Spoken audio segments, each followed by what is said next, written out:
Here's a scary fact for my wrestling fans of a certain vintage. We are very nearly at the point where WWE has been WWE for longer than it was WWF.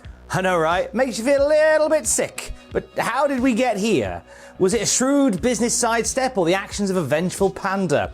It's the latter, obviously, but either way, let us take some time to tell the story, the true story, of how WWE got the F out. Now, the first WWF wasn't the World Wrestling Federation, of course. I'm afraid Vince McMahon's body-slamming brainchild was pipped to the post about 19 years before. The World Wildlife Fund was founded in 1961, a concept initially to support the work of existing wildlife conservation groups. It was proposed by Victor Stolen to English evolutionary biologist Dr. Julian Huxley. Huxley introduced Stolen to Edward Max Nicholson, who not only had the idea to use a panda on the logo, the poster child for endangered animals, and the name of the company as well, the World Wildlife Fund, came from him, abbreviated to the WWF. Since their inception, they've broadened their horizons into wilderness preservation and studying environmental impact as well. Now, not long after the World Wildlife Fund was founded, there was a change in the air for the Capital Wrestling Corporation, run by Vincent J. McMahon.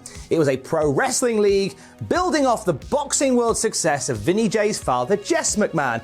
They'd grown frustrated being part of the National Wrestling Alliance and wanted to make their own kind of music, so rebranded as the Worldwide Wrestling Federation in 1963. By the time Vincent J. McMahon's son, Vincent Kennedy McMahon, had stepped in, there was even more change afoot. That change started with the small matter of obliterating all the small wrestling territories like a bulldozer through a model village. In doing so, Vinnie K tweaked the company name once more. Before they got the F out, Vince got one of the W's out in 1980, rechristening his family business the World Wrestling Federation, the WWF. The copyright went through without complaint from any parties, particularly panda-fronted ones.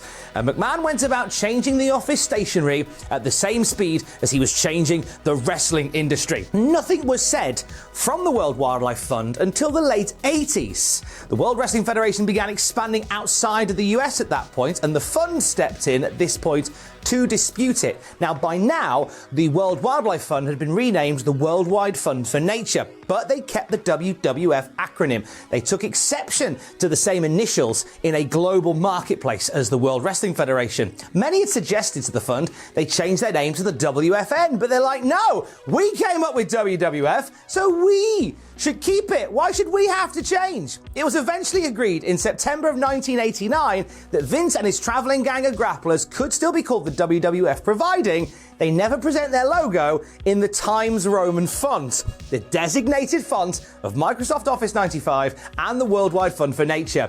McMahon was more than happy with that caveat. Between you and me, I think Vince McMahon is a sans serif kind of guy anyway.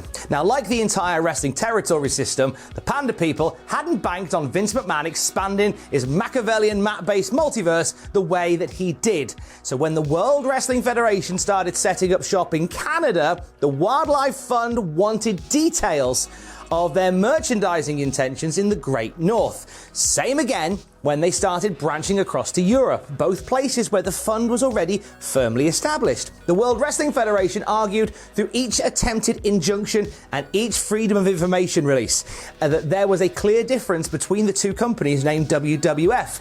They told lawyer after lawyer that it was blatantly obvious which WWF looked after snake roberts and which WWF prevented snake robbers. Confusion in the marketplace simply could not occur because of the very different nature of what the World Wrestling Federation and the World Wildlife Fund did. Whilst the Worldwide Fund for Nature, as they were now known, were appealing as many of the Federation's trademarks as they could, sometimes, in true Vince McMahon fashion, the Federation were appealing them right back, such as Denmark and Spain, where they said the World Wrestling Federation actually entered those markets before the Worldwide Fund for Nature did. So therefore, get out, get off our land, etc. Regardless, letters from the Worldwide Fund probably got lost on Vince McMahon's desk around this time, presumably under a bunch of grand jury court summons and notices of criminal indictment. You see, all of this was all happening at the same time as Vince McMahon was put on trial for possession and distribution of anabolic steroids. That didn't stop the Worldwide Fund's Wildlife Warriors, and in 1993, they had their day in court with McMahon and co. in a rather unexpected way. They sued the federation in a court in Switzerland over the basis of their publication of Wrestling Monthly WWF magazine having the same name as their monthly conservation publication, WWF Magazine.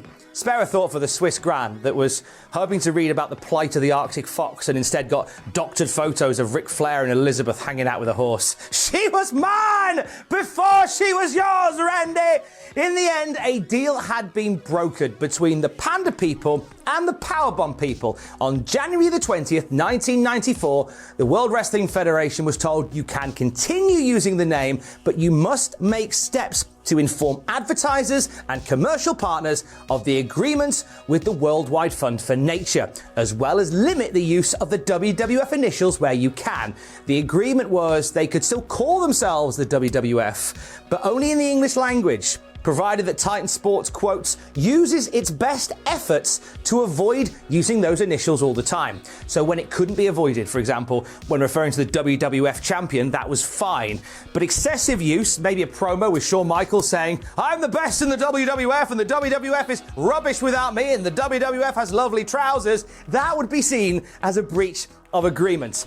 See, it seems weird that Vince McMahon would kowtow to koala cuddlers in such a manner. But with that long and painful steroid trial still hanging in the air like dust off an Icapro tub, the company wasn't really in the best of shape. So he signed the agreement, but the general consensus amongst those backstage was he would not stick to it. And how right they were. The Attitude Era that began in late 1997 catapulted the World Wrestling Federation into the mainstream zeitgeist. It was a boom period for WWF live events, WWF TV shows, WWF action figures, WWF lunchboxes, and the WWF scratch logo was scratched onto anything and everything.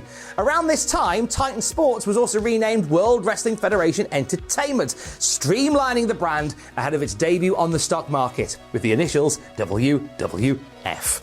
On TV, wrestlers were saying WWF constantly. There were logos everywhere. Not a single jot was given to the Worldwide Fund for Nature's agreement. The paper that it was printed on had become an endangered species in itself. Now, let's not forget how racy, raunchy, and downright raucous the Attitude Era truly was. It was a hit with the audience, but there was a litany of advertisers that didn't want to be associated with the car crash, lowest common denominator world of wrestling at this point. And it was for this reason, and the brazen purchase of the web domain WWF.com, that the Worldwide Fund for Nature finally stepped in and said no more. They want their adjacent association with the World Wrestling Federation to finally come to an end. And in 2000, the Worldwide Fund for Nature sued the World Wrestling Federation in an English courtroom for unfair trade practices. The 1994 agreement, according to the suit, hadn't even been begun to be honoured, and the actions of Vince McMahon's Sports Entertainment deserved forced arraignment.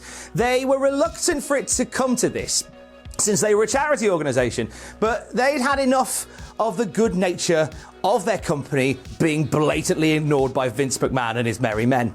The court battle cited multiple examples of companies that had the same name but different businesses, such as AA Roadside Assistance and AA Alcoholics Anonymous, plus the legal warring over Apple computers and Apple Core Records, as well as General Electric versus General Electric in 1972. However, the argument that the two could be mixed up kept returning. The prosecution claims that it wasn't wholly inconceivable that an elderly person fond of animals might have briefly seen WWF showcasing violent or misogynistic content whilst channel hopping and decided to donate to the RSPCA instead. This was a legitimate statement made in court. The confusion over companies even came down to merchandise. In the late 90s, the World Wrestling Federation started selling their bear with attitude, whilst the Worldwide Fund for Nature were also selling their own cuddly bear. It's obvious who would win in a cage match between the two, but it was a valid point that an older relative could easily walk into a store and ask for a WWF bear, and instead of supporting the conservation of wildlife, you end up paying towards Vince McMahon's next Hell in a Cell match. On August the 10th, 2001, the judge, having heard all the evidence, ruled in favour of the Worldwide Fund for Nature, a rare clean loss in court for the World Wrestling Federation. WWFE received an injunction in October of that year, which prevented them from using the WWF acronym. However, Vince McMahon wasn't done and invoked a rematch clause immediately. An appeal was filed in the London Court of Appeals in early 2002. As they said, the injunction would lead to a costly rebranding, one which they estimated would set the company back $35 million. They argued they should, at least, be permitted to keep the logo and WWF.com. The appeal and the request to keep the URL was rejected. The court said that because the McMahon Muscle Machine had so blatantly disregarded the 1994 agreement, they didn't trust they would stick to a new agreement. Plus, they knew the risks involved when continuing on as the WWF anyway. They only had themselves to blame. This comes again at a terrible time for the World Wrestling Federation, as business in 2001 was close to an all-time low. They'd sunk a lot of their war chest into setting up the ill-fated XFL, opening a restaurant in Times Square, and purchasing the rights to World Championship Wrestling. Now, the latter was probably the cheapest. WCW had one of those Tesco yellow stickers over the barcode at this point, but it was still money the company seldom could afford to spend. So a second time looking at the lights for Vince McMahon and the World Wrestling World Wrestling, whatever they're about to be, they can't be WWF anymore. Whatever they're about to be, they looked at the lights again. They were given until May the 14th, 2002 to completely remove all WWF logos from their current product and future releases. There was apparently one final meeting that took place with the two parties on the weekend of May the 4th, 2002. The same weekend, the Federation presented its UK-only pay-per-view, Insurrection, from Wembley Arena in London, but to no avail. This show, a Sky box office exclusive house show with nice production, headlined by Triple H versus The Undertaker, would become the final televised World Wrestling Federation event, which is a fun trivia question for your next wrestling-themed pub quiz. You're welcome. They may have eaten 2 losses, but McMahon was adamant he had to get his heat back. McMahon took control of the narrative with a press release on May the 6th to further capture a greater share of the global marketplace and to represent the growing diversity of his entertainment properties. World Wrestling Federation Entertainment today announced it is changing its name to World Wrestling Entertainment, WWE. The company's website, one of the most popular in the world, will now be found at WWE.com. A new logo reflecting the name change will be introduced tonight on WWE's top-rated television show, Raw. Linda McMahon, then CEO, is quoted saying, "Our new name puts the emphasis on the E for entertainment, what our company does best. WWE provides us with a global identity that is distinct and unencumbered, which is critical to our US and international growth plans." The press release does detail the court loss to the Worldwide Fund for Nature, but continue to argue that there's no way consumers could have mixed them up, but here we are anyway. Linda finishes by saying, "We will utilize this opportunity to position ourselves, emphasizing the entertainment aspect of our company and at the same time allay the concerns of the fund." You might not remember reading that press release, and for good reason. The F was dropped on the exact same day the wrestling world was hearing about WWF's plane ride from hell that occurred from London back to the US. You know, the one where hair was cut, fights were had, emergency exits were nearly opened, legal issues were also nearly opened. Dark Side of the Ring goes all the way into it. Ironically, multiple WWF stars were put on the endangered species list that day. The first F-less Monday Night Raw opened with a new WWE intro and a video of an old woman cutting the WWF logo into a hedge. She then chainsaws the F off the side and sets the whole thing on fire. Then we got our first glimpse of the company's new short-term slogan, "Get the F out," which is actually very in keeping. World Wrestling Entertainment is on the air, declared Jim Ross as Union Undergrounds across the nation blared across the arena in Hartford, Connecticut. Imagine that, JR. We're getting the F out. This is great, screams Jerry Lawler in response. Quick aside, right? The Get the F Out commercials will become a feature part of WWE programming as the new name bedded in. Another advert included the WWF logo in human form, getting drunk in a bar, trying crap chat-up lines on women until his F gets glassed off his face, after which he becomes immediately the coolest dude ever. If it were only that simple. We had another one with the Sentinel Scratch logo getting a little off the side in the hairdressers, shaves off the F. Another saw a young couple in the back of a car. It must have been hot because they both had their clothes off and they were panting a lot. Wasn't much room as she was on top of him as well. It was very strange. The WWF logo was on the window, which was accidentally rolled down at one point, and when it rolled back up, it was the WWE logo. Mark Henry's sexual chocolate theme music plays over the top, so I guess getting the F out makes you hot and sweaty in a cramped car. Can't think what else that could have been. Half an hour into the first WWE Raw, Booker T walks into a 7-Eleven where he complains about the fact that he's not featured on any of the commemorative Slurpee cups. As we see a drinks machine with the WWF logo emblazoned across it and a large standee featuring Rob Van Dam and the WWF logo, we realise there will be an attitude adjustment period here. In fact, those logos would cause further issues for the company as the court injunction prohibited all use of the WWF Scratch logo, present and past, from being used. It meant if WWE showed clips from the Attitude Era around this time, you'll have been incredibly frustrated by the sheer amount of spotted blurring where painstaking effort has gone into getting the F out retroactively. You're probably wondering why the Scratch logo gets all the blowback and bluster. What about that gorgeous Golden Era logo? Well, the court hearing declared that the Scratch logo is the worst offender of all because it's the only one that kind of sort of looks like it's two W's. All the other ones, like the Golden Era and the New Generation one, just look like WF. So they allowed it. It's silly, I know, but there it is. WWE were also mandated to remove auditory references to their past life, with commentary and promos chopped, muted, and in some cases, cut from existence entirely. You've seen a lot of wrestlers talking about being the WWE champion around this time. This was something that they disputed.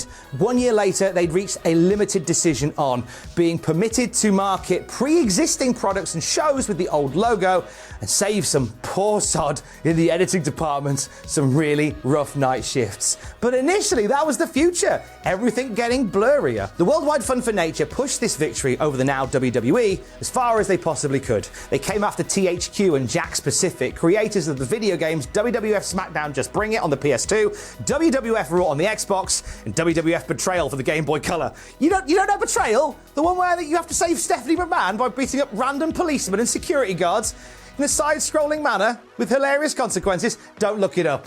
It's dreadful. They wanted an injunction in place on the distributors to stop them selling the games as well. A judge in England even agreed to it, despite WWE not being involved in the hearing. WWE's lawyer Jerry McDevitt threw the book at the court, and the trial decision was reversed, and the Wildlife Fund were forced to pay $100,000 in legal fees for this. Game over, lads. The Worldwide Fund for Nature, having stripped the WW of their F, also wanted to strip them of $360 million in damages in late 2002, but it proved unsuccessful. An appeal in 2007 cited a case where damages had been awarded without evidence of amount owed, but the fund looked at the lights again. The Worldwide Fund for Nature flew too close to the sun, a bit like Icarus, or the Indian forest owlet. That's an endangered species, you see. Now, outside of replays of classic moments, the WWF logo had been banished from WWE since 2002. That is just until just before Backlash this year, when Bad Bunny turned up on the SmackDown just beforehand wearing a rather fetching WWF Attitude jacket. According to the Wrestling Observer, nobody wanted to tell Bad Bunny not to wear his favourite wrestling attire, and they just figured they'd sort it afterwards. The image of the Scratch logo has now been digitised online now, lest the panda people are woken from their slumber. Now, at time of this video being recorded, It's been just over 21 years since the WWF became WWE. They're not even World Wrestling Entertainment anymore, technically, because in April of 2011, WWE started strictly going by those 3 letters alone, as opposed to the full name. WWE is now an orphaned initialism, not unlike MTV, KFC, BP, and Annie. Very soon, the future endeavoured sports entertainment brand will have spent more time with the F out than the F in, as we only had the World Wrestling Federation for 22 years. About that, there's no chance in hell that we'll see the Federation years return, as WWE is now the only name the majority of its fans have ever known. However, as we've always been told, you never say never. Anything can happen in the World Wrestling Anything can happen in the World Wrestling No, they're not even that anymore. Anything can happen in WWE. Just WWE. That'll do. Stay safe. Love you. Bye.